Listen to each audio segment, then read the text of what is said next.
John and Linda are coming back for the birth, so you need to leave, Patricia, the mother-in-law, said in a chilling voice. The eldest son and his wife are scheduled to return in 3 days. Me, confused, not understanding the meaning, she continued, You no longer needed to play the role of mom. You've served your purpose. From now on, John and his family will live here. Move out by tomorrow. I knew I was never truly accepted as family. Since I got married, I have been treated as my husband's wife, but I never imagined being asked to leave after all these years. A barren failure like you, I did you a favor letting you experience raising a child. You should be grateful. We have no obligation to support you anymore. James seems to be tired of you as well. James too. I swallowed hard. If it's not just Patricia and John conspiring, then there's no need for me to tread carefully around my husband anymore. I thought it was foolish of them to kick me out, but it was Patricia who started this. What happens to this house from now on is not my concern. It's better to face the reality I could have ignored. I am Mary, 45 years old, living in a popular residential area with my husband and Patricia. Access to the city center is excellent. When we were house hunting, the newly appointed division chief, my husband James, was particularly picky about this place. The rent is high, but the number of rooms and the value of stretching our budget a bit was worth it. My husband James is 8 years older with a history of divorce whom I met through a friend's introduction. His mature, enveloping kindness gave me a sense of security, and even after 2 years of dating, we decided to marry. Even after I revealed that I couldn't have children due to a past illness, his attitude towards me never changed. Likewise, even after hearing about the issues he faced, my feelings for him didn't change. He had a son, John, from his previous marriage. I'm really sorry to ask you in your first marriage to live with my son and me. I'll make sure not to trouble you. Otherwise, I'll definitely make you happy. He promised to reduce stress. He suggested moving to a spacious apartment and preparing a room for me. John is turning 10 this year, and with Mom around, there shouldn't be much to worry about. You don't need to force yourself to become a mom. After divorcing his first wife, my husband lived at his parents' home where his in-laws helped with raising John.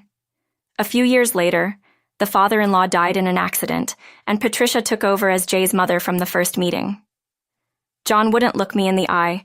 Perhaps it's his shy nature or he's entering adolescence, but I didn't mind as long as they acknowledged me as a cohabitant. That was enough for me. Patricia was a quiet and elegant person when she came for the marriage greeting. She was polite, making me believe cohabitation would work out somehow. I will continue preparing meals as usual. James comes home late, so it's okay if mealtimes don't align. Mary, please take care of cleaning and laundry. Understood? I'm looking forward to working with you. After getting married, I switched from full-time employee at a drugstore to part-time to take on more household duties. Because of the division of chores, I started work late and didn't get home until around 8 p.m. But dinner was always ready. The one thing that made living together worth it was this. Patricia and John usually finished their meals before me, leaving me to eat alone, though I sometimes felt lonely even as a married woman. I had come to accept this as our family's way, but Patricia never liked me from the beginning and never considered me family. John, there's a sports event at school before summer, right? When is it? We should all go and cheer together. One day after we had been married for a while, I tried to break the ice with John, who was still distant. As John struggled to find his words, Patricia quickly interjected, We'll go to the school sports event with James. Mary, you don't have to worry about it. Misunderstanding Patricia's words, I thought she was being considerate. I can take off work. Let's all go together. That's okay. You're James's wife. And John's family has always been just me and James. I was quite shocked by her words. When I talked about it with my husband at night, he said, Mom always cherished John. She probably thinks you're taking him away from her. I'll talk to her. Eventually, I started attending the school sports events as a mom, but there were hardly any times when John and I were alone. Except for those events, sometimes John would look at me as if he wanted to say something, but Patricia always intervened. I later learned that Patricia had been bad-mouthing me to John. Mary says she'd be happier with James alone if you weren't around. She's terrible. James is being deceived by her. Telling such things to a teenage boy could understandably make him distrustful of me. It was an unpleasant revelation, but at the time, I never imagined Patricia could do such things. After graduating high school, John moved in with his girlfriend a year after starting his job. They got married once John moved out. Patricia surprisingly stopped doing household chores. Her only enjoyment seemed to be making my life miserable. She stopped cooking, which she used to do, and would wait at the dinner table for me to come home. Without a moment's rest, I would start preparing dinner in the kitchen. "You're really inefficient. It's going to take you all night at this rate," she'd say. I wasn't good at cooking, partly because Patricia had always taken care of it. Every dish I cooked, Patricia would taste and complain. "This is awful." "I'm sorry, I'm trying my best." "Mary, you have such a dull palate. It's a good thing you didn't have to cook for John. It's terrible." If she thinks so, she could cook herself, I'd often think. It seemed like she just wanted to complain. Not just about meals. She started complaining about everything, even cleaning and laundry, which she never used to mention. "Why are there so many wrinkles in the laundry?" "Vacuum every corner. You're really hopeless at everything." "Didn't your parents teach you anything?" Patricia sighed while looking at me. I clenched my fists in frustration as she insulted my family. "I don't know how you managed to win John over, but I can't see how much charm in you as a woman." She always ended her harassment with the same line. "If you hadn't come, John wouldn't have left." I knew Patricia felt a void in her heart after John's departure, perhaps a case of empty nest syndrome. If belittling me made her feel better, that's how I endured it. But Patricia's harassment intensified after a certain event. That event was a pregnancy announcement from Linda, John's wife, and our eldest son. Patricia was ecstatic like I'd never seen before. "John's baby. It's bound to be adorable. It's my first grandchild, after all," she exclaimed. Watching the two of them so happy, I was glad too. But Patricia's joy was extraordinary. The main reason for Patricia's happiness was probably because John had asked her, "Grandma, can I come back for Linda's delivery?" Probably because he said that Linda's family lived an hour away by plane and had no one nearby to rely on, so they turned to Patricia for help. Of course, Patricia would never refuse John's request. As calls from John became more frequent, Patricia was overjoyed. The day after she heard from him, Patricia started preparing enthusiastically. From cleaning John's room to setting up the bed and making a list of baby items. She was ready to do anything for her great-grandchild. Naturally, I was roped into helping. After coming back from work, "Mary, I finished cleaning John's room, so you can wipe the floors and windows and please wax them too. We're going to the department store to look at baby cribs this weekend."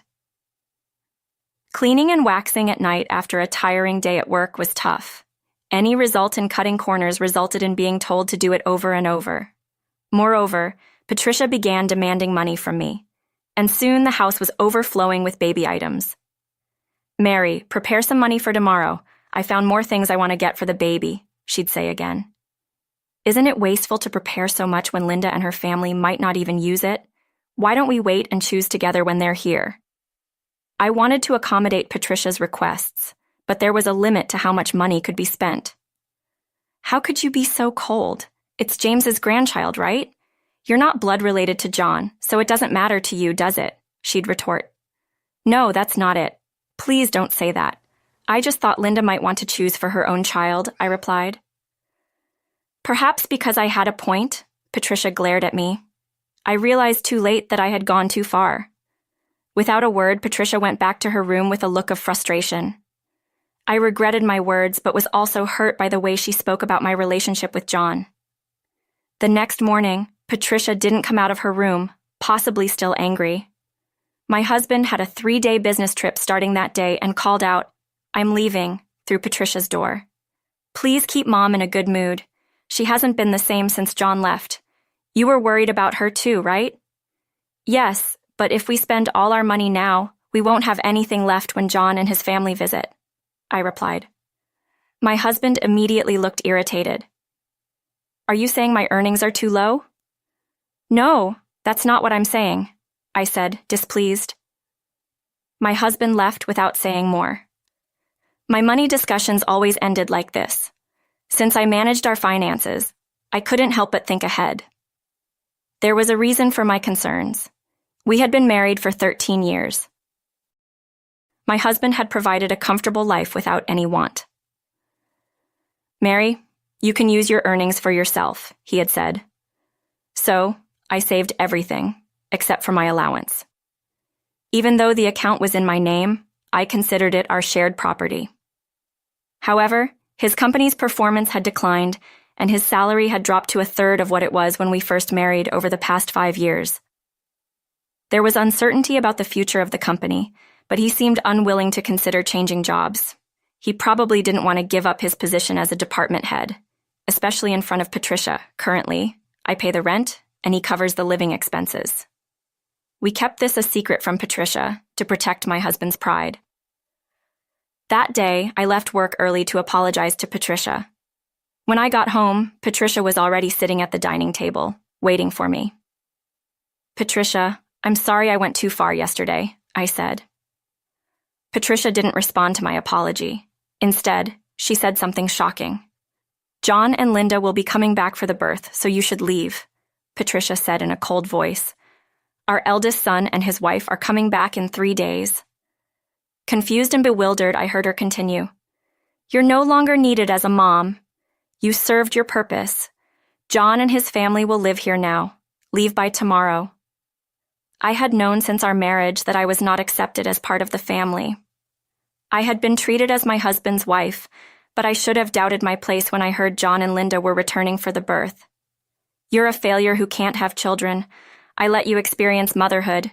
You should be grateful I don't have to support you anymore. Seems like James is tired of you too.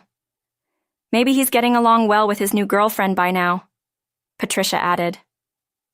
I swallowed hard. Could this really be happening? Lately, my relationship with my husband had indeed become distant. Was it a mistake to think not him? I realized that overnight business trips were something new in the past year. "I understand. I'll eat out tonight."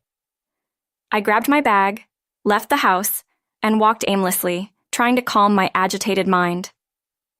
As I walked, I tried calling my husband's mobile phone. Despite what Patricia said, I still wanted to talk to him, but he didn't answer. When I called his office, I was told he's off until the day after tomorrow. Patricia's words started to seem more believable.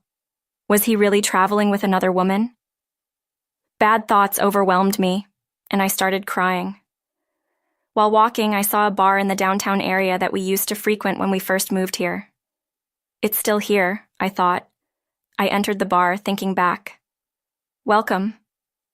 The bartender's expression clouded for a moment when our eyes met, then he smiled slightly. Perhaps he remembered me. "Master, it's been a while, about 8 years. I used to come here often with my husband," I said. "Yes, I remember," the bartender replied. I couldn't help but smile. At the same time, I felt a sense of relief. "I'll have a beer and some chicken wings, please." "Sure," the master replied. He was always a man of few words, unchanged from the past. I took out my mobile phone, and the screen lit up. It was a photo taken when John turned adult, all 3 of us together. The slim suit we picked out together suited him well. I had wanted to be closer as a family. Looking at the photo, the bar employee brought the beer and chicken wings. Drinking the cold beer seemed to wash away my mental fatigue. "Can I arrange a move by tomorrow?"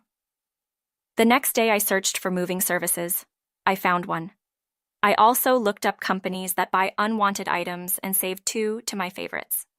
Changing the wallpaper on my phone screen somehow cleared my head. The beer and chicken wings tasted exceptionally good. I decided to go home and think things over.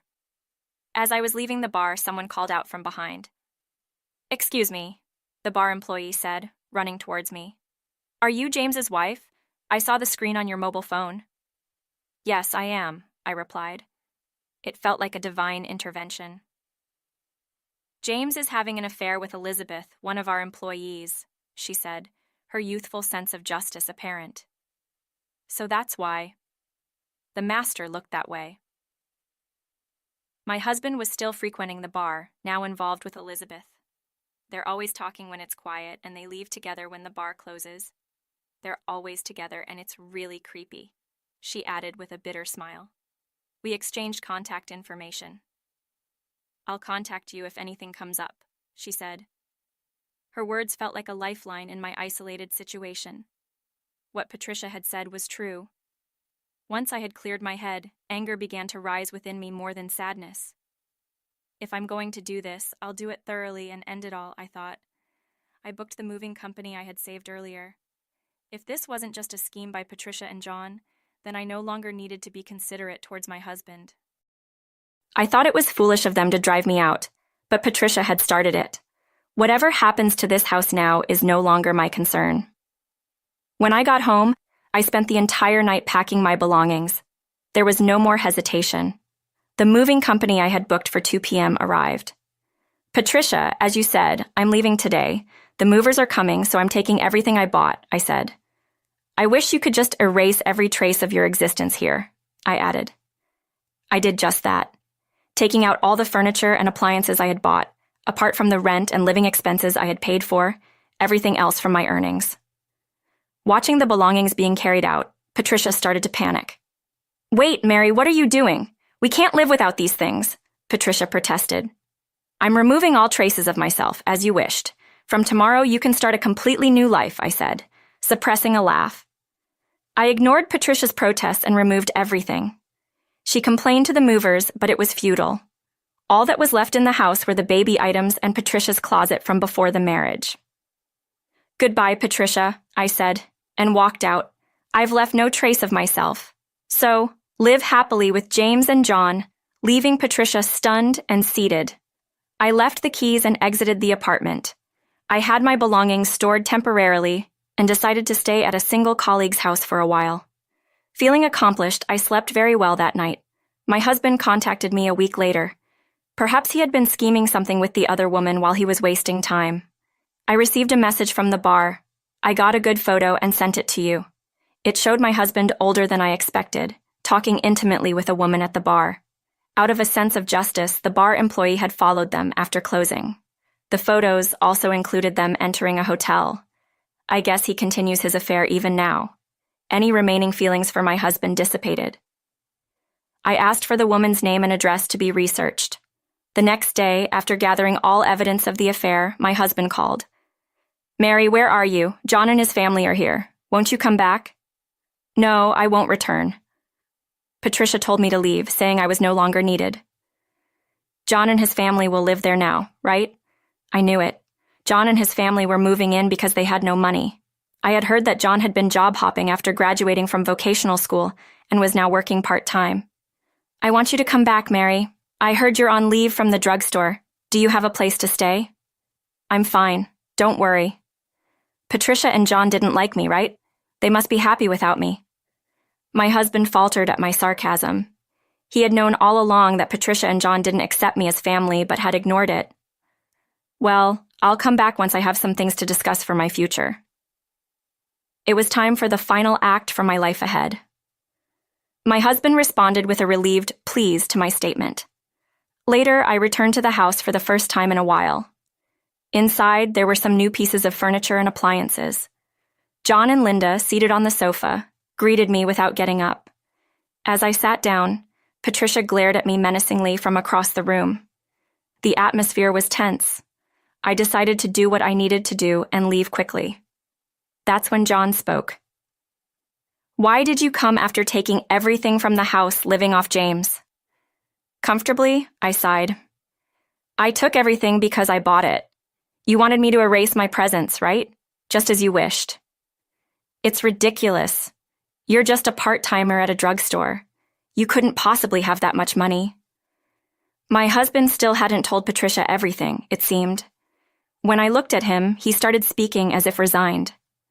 "We've been combining our earnings for a while now." "Then the things you took should belong to both of you." I decided to speak up for my husband, who was at a loss for words. "James's company has been doing poorly, and his salary has dropped drastically, reduced. That's why I've been covering the shortfall for the past 5 years. Now I'm even paying the rent." Patricia stared at my husband, shocked. "Patricia, I'm not just any part-timer. The hourly rate for a pharmacist is quite good. Now I earn more than James. My husband looked away awkwardly. Patricia's eyes flicked nervously between us. John will have to pay the rent from now on. You're living here, right? You owe it to Grandma for all she's done for you. John looked at me, surprised. How much is the rent? $28,000. Good luck. I'm done playing mom, so I don't owe you anything anymore. Get it together. You're about to be a dad. John shook his head slightly. That's impossible, muttering. Linda, hearing this, exclaimed, $28,000. You said living here would be free for rent and expenses. I quit my job. John's salary is only $14,000. What are we going to do? I almost laughed. Linda, it's okay. You can move somewhere cheaper. James still has some salary left. Linda seemed slightly relieved. But I'll be claiming alimony from James and his mistress, so life might still be tough. Linda burst into tears. My husband panicked. What are you saying? Patricia told me about the new woman. I'm done being a wife. That's a lie from Mom. You're the only one for me. My husband probably thought there was no evidence. It had only been 10 days since I left the house. Elizabeth would be hurt to hear that. I'll contact you separately about that hearing. Elizabeth's name? My husband trembled, realizing I knew everything. He sighed, overwhelmed. This wasn't the right atmosphere to write a divorce application. I'm leaving now. Please write and send the divorce papers. My husband and John remained silent, saying nothing more as I picked up my bag and stood up. Patricia also stood, slamming her hands on the table. This is all your fault. Our family is on the brink of collapse, she yelled. I couldn't help but feel angry. You told me to leave, Patricia. You said James had another woman and you interfered with my relationship with John. Everything, all of it, was you. I became emotional regarding her relationship with John. She regrets that she shouldn't have been a little more involved in her relationship with Patricia. John's issue is none of my business. You're his wife. Support him in these hard times. Take responsibility as a family. What was she even talking about? If she hadn't hinted at James's affair or called John back, I would still be happily supporting my husband and this house I've always believed in and supported. James, I don't need that role anymore, nor will I return. I then looked directly into Patricia's eyes and said slowly, I was never accepted as a family member from the start, so I can't take responsibility as one. Patricia remained silent, trembling. I left the room, passing by the silent Patricia. My husband soon agreed to the divorce easily. It seemed he couldn't refute the evidence of his affair. I claimed a reasonable amount of alimony from my husband and Elizabeth. Soon after, the apartment was put up for moving. Eventually, John and Linda went back to their apartment, and Patricia didn't live with them. My husband is considering remarriage, but after the alimony and asking Elizabeth to live with Patricia, she was furious. He's now contemplating whether to place Patricia in a facility after pouring so much love into her son and grandson. It's a bit sad to see them abandon her now. Maybe Patricia is no longer needed either. If Patricia had just stayed quiet and let John come back, maybe we would still be living together. I received an apology letter from John after the divorce. He wrote about wanting to be more affectionate as a child but couldn't because Grandma disliked it. He was happy when I attended school events. I should have reached out more, perhaps building a different relationship. Although our relationship is severed, I hope for John's happiness in his future. I returned to full-time work as a pharmacist and rented an apartment near my workplace. I sold all the furniture and appliances I took to a secondhand dealer, not feeling good about keeping them. Life without harassment is quiet and comfortable for a while. I want to live for my own happiness, not for someone else's. All right, everyone's presentations are done. Nick, the manager, said as he tried to move the discussion forward. Excuse me, I haven't. I recently found out something. Nick interrupted me and began to speak. There's apparently someone in this department who didn't graduate high school and is just a part-timer. Meetings should be for employees only. Absolutely right. His lackey, Mike, of course, agreed with Nick. I'm leaving. After leaving the meeting room, I started to shut down my computer. I noticed that an email had arrived, not in my personal inbox, but in the company's shared email. Thinking, there's no point in speaking up, no one will listen, I went home quietly. The next day, I heard a commotion from Nick's desk. He was staring at his computer screen, his face pale. "Nick? Is something wrong?" Mike looked at the screen with him. And he turned even paler than Nick. Why is he so angry? Knowing the reason for Mike's distress, I thought to myself, serves them right. My name is Adam. My mother passed away when I was in the 9th grade, and I was raised by my father. Well, you could hardly call it being raised. After my mother passed, my father changed. He drowned his sorrows in alcohol, and though he still went to work, he squandered our living expenses on horse racing. Because of that, I had to start working part-time as soon as I entered high school. Every month, I went to the convenience store with bills in hand that couldn't be auto-deducted from my father's account. Even though I endured it because I didn't want to be alone, I reached my limit in my second year of high school and dropped out. I found a live-in job at a distant inn. Thank you for everything. The day I left home, my father, still staring at the TV, spoke. Take care. That was our last conversation. Back then, 18 wasn't the age of majority, so I needed my father's permission to work, and I couldn't hide my place of employment. Yet, my father never visited me even once. I kept working just to survive, and before I knew it, I was 42. Years of hard work paid off, and I was transferred to the headquarters. I was thrilled to be recognized by the company, as I thought I'd be working in the field until retirement due to my lack of formal education. Listen up. Our work can change the future of our employees. Don't drag us down. On my first day after the transfer, Nick, dressed in an expensive suit, spoke sternly. There was a reason for this. Our inn was located in a prominent tourist destination, known so well that everyone in the state could sing its commercial jingle. At its peak, we had 5 locations within the state. But that was long ago. Due to financial difficulties and aging facilities, only the place where I had worked for many years and the original establishment remained. I was prepared to lose my job anytime, but now there was a glimmer of hope. With the rise of social media, the tourist area where the inn was located started gaining attention again. Depending on how hard the sales department, where I was transferred, worked, we could either thrive or be forced to give up this prime location to the new hotel chains continuously popping up.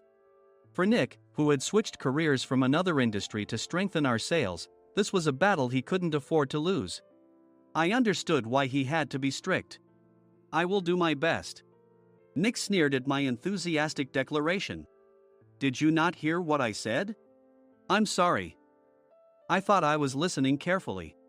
Out of habit from years of customer service, I apologized reflexively, though I had no idea what had offended him.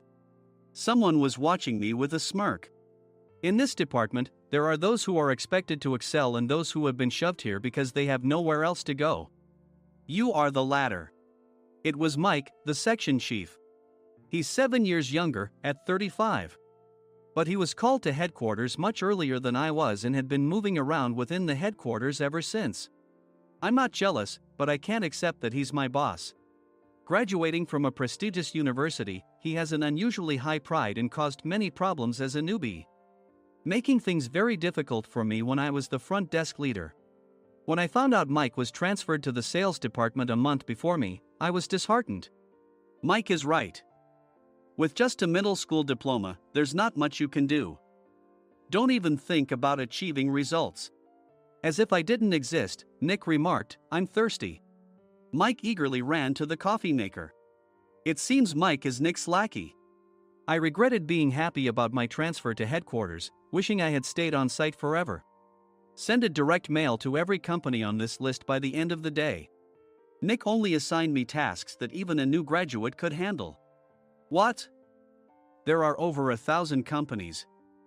You want me to send to all of them by today? Yes, if you and your fellow misfits split the work, even those with nowhere else to go should finish by today.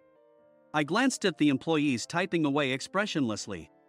They were worn out from customer service, only thinking about leaving on time, or were women reassigned after having children, with zero motivation for work. Even Sam, a new graduate from the same university as Mike, who was supposed to be among the expected achievers, had no enthusiasm for the job. having joined the company wanting to do customer service. I don't care what they say, I plan to quit anytime, he said. Only Nick and Mike were highly motivated, making all the decisions between the two of them. I originally only wanted to work at the inn to survive and had no particular attachment to this job. I swallowed my words, thinking I had no right to reprimand them. About a month after the transfer, Nick told us with a frustrated look. To commemorate the 50th anniversary, we've decided to create a plan exclusive for one group per day. Originally, Mike and I were supposed to come up with it, but our president, Mr. Thompson, insists on hearing everyone's opinions. So, you all get a chance. As Nick explained, Mike began handing out prints. Make sure not to embarrass Nick. If your ideas are half-baked, you'll have to redo them. It seemed that they had printed his handwritten notes by Mr. Thompson, which included several questions and a section for free responses. It made sense why Nick had to seek our input, given that all responses had to be submitted to Mr. Thompson. We were given a week to think about it, and a meeting was scheduled to compile our ideas. My plan is to let guests enjoy both the old and modern America. Nick began the presentations. Guests would watch a master confectioner at a nearby traditional sweet shop make sweets in front of them. The welcome drink would be premium tea in a bottle. Nick's plan was certainly attractive. After his presentation, Nick called on us to present in the order we were seated. Just as I stood up for my turn. All right, everyone's presentations are done. Excuse me, I haven't. I recently found out something. Nick interrupted me. There's someone in this department who didn't graduate high school and is just a part-timer. He was likely talking about me. I joined the company as a part-timer and was made a full-time employee when I turned 20. That was 20 years ago, so Nick and Mike probably had no chance to know until recently. Meetings should be for employees only. Absolutely right.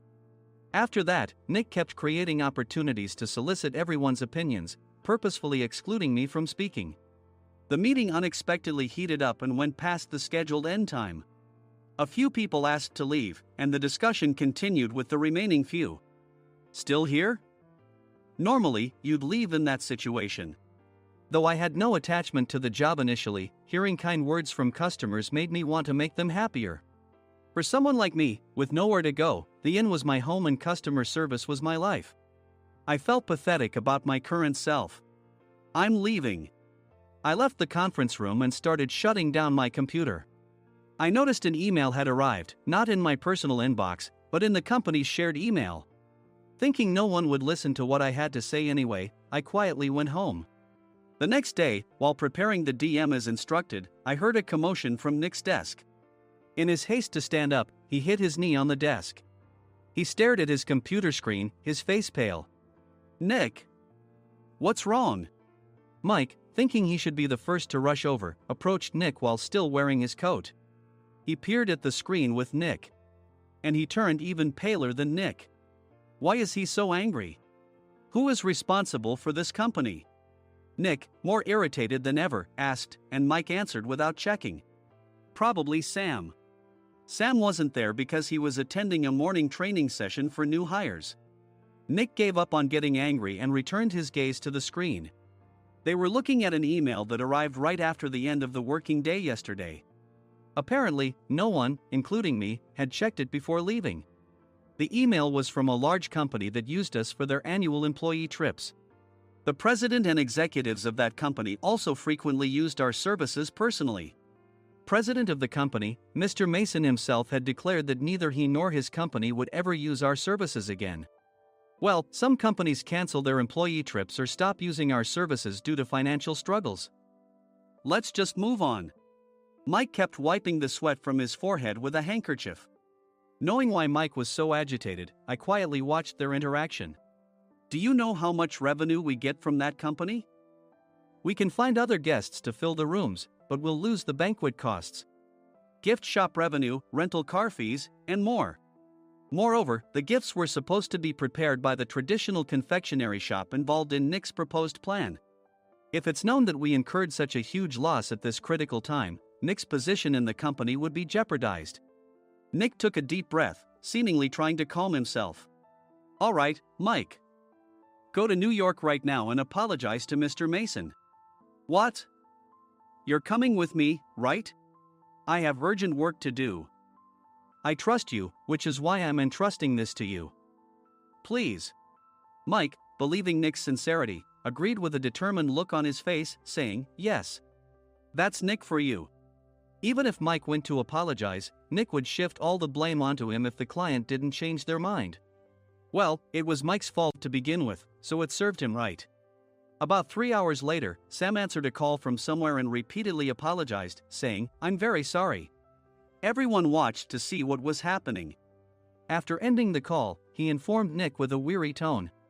When Mike arrived at the client's company, he only made things worse, further infuriating Mr. Mason. He was demanding, get his boss here immediately.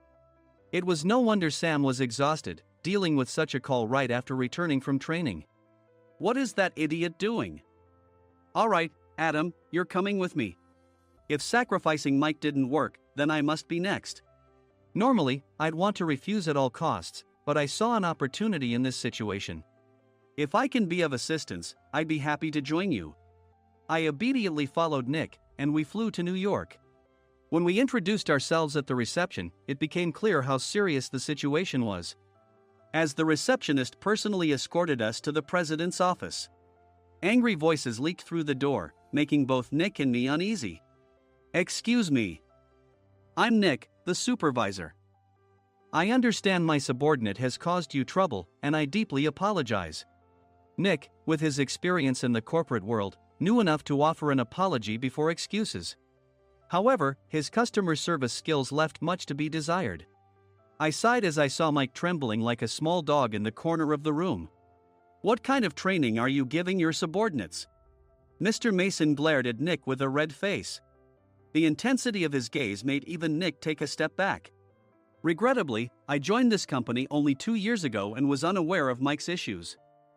I should have identified his shortcomings sooner. Indeed. I should have realized sooner. No sensible person would come to apologize and then give a lengthy presentation on the drawbacks of not using their in. Nick froze, his mouth slightly open. Suspecting the worst, I picked up the documents that had fallen to the floor. It seemed Mike hastily prepared these documents on the plane, listing the disadvantages. Disadvantage 1: if you change the venue for the company trip, employees might suspect it's for cost-cutting reasons, leading to a negative impression. Reading it aloud half-jokingly, Nick snatched the papers from my hand and checked the contents with a furious expression. Among the stack of documents was a receipt from a nearby convenience store's copy machine. I felt a pang of dread, hoping he hadn't shown the receipt as well. What do you think he said when I asked what kind of nerve he had to do this? I'm very sorry. Faced with the dire situation, Nick must have thought there was nothing left to do but apologize.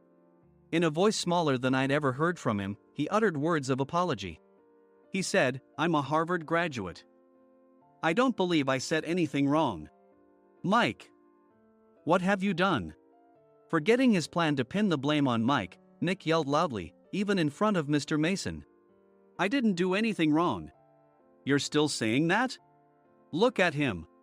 Mike pointed at me with a shaking hand. I was assigned to headquarters in my 20s and now I'm a section chief. This guy only made it to headquarters at 42. Everything I've done proves I was right. So why are we losing the contract? Having said his piece, Mike collapsed to the floor. Of course. You were sent there because you had nowhere else to go. Mike never expected to hear such words from someone he looked down upon. He lunged at me, and Nick hurriedly stepped in to stop him. Mr. Thompson told me Mike is a quick thinker, and to take good care of him. There's no way he was pushed aside. Don't make things worse here. He didn't say quick thinker, he said only quick-witted, didn't he? I don't remember that part. I recalled the many troubles Mike caused when he was a newbie.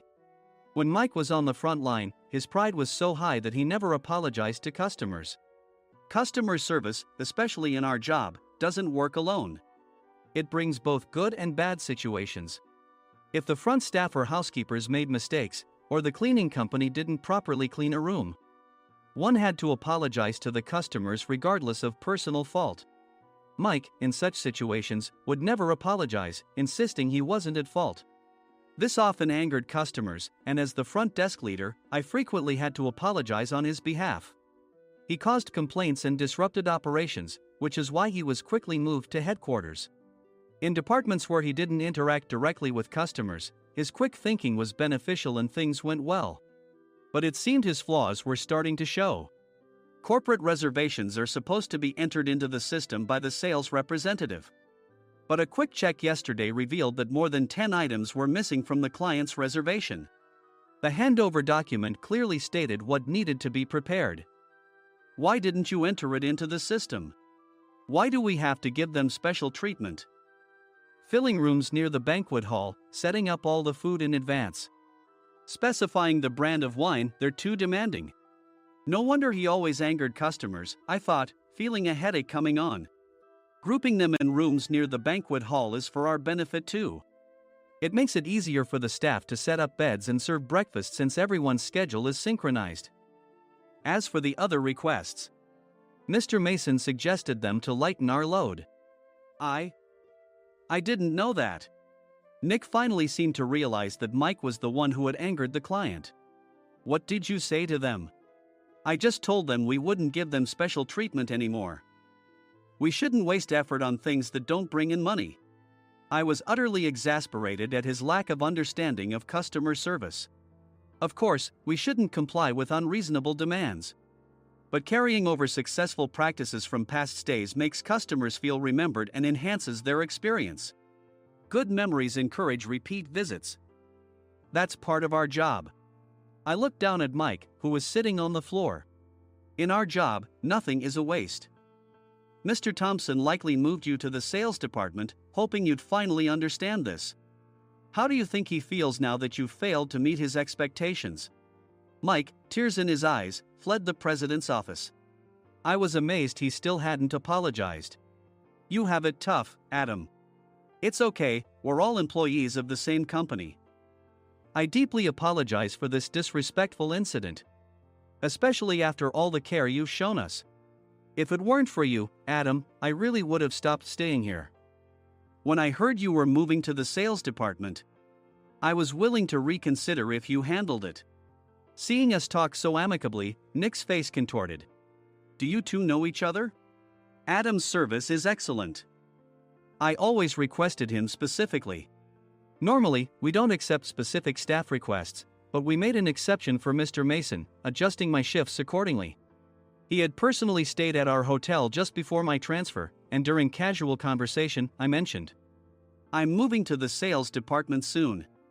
If I hadn't told him then, things could have been much worse. Please continue to take care of us.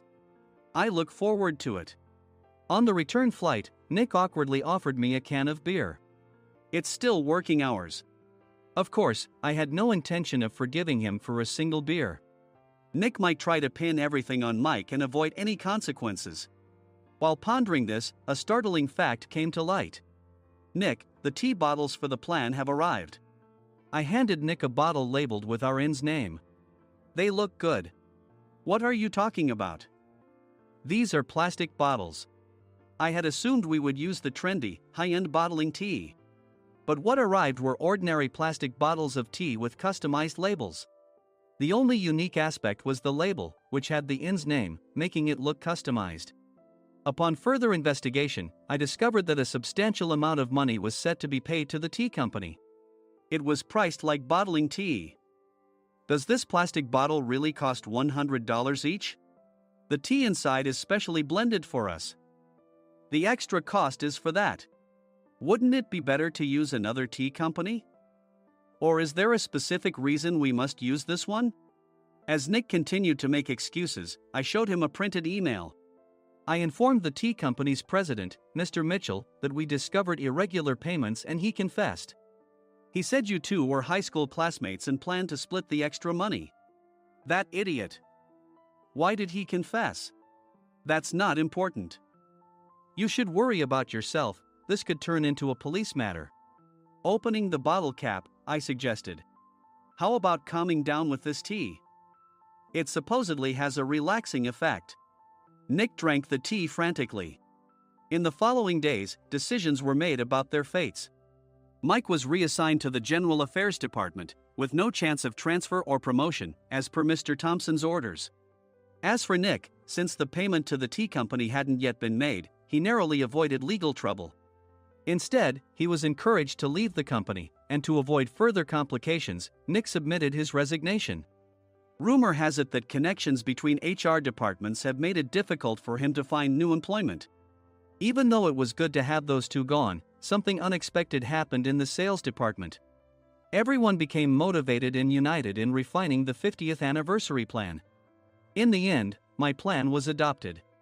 We collaborated with the Tourist Information Center to provide personalized guides. The plan, tailored to the number of guests, was truly special for the 50th anniversary. Hey, is Adam's family coming to stay?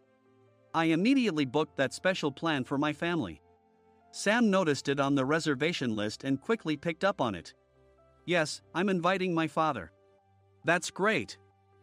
I might invite my parents too. I lacked the courage to face my father just as Adam. But here, with the confidence Mr. Mason praised, I felt ready. The 50th anniversary plan was a perfect opportunity to reconnect with my father. I hoped to bring back the days when we could laugh together as we once did.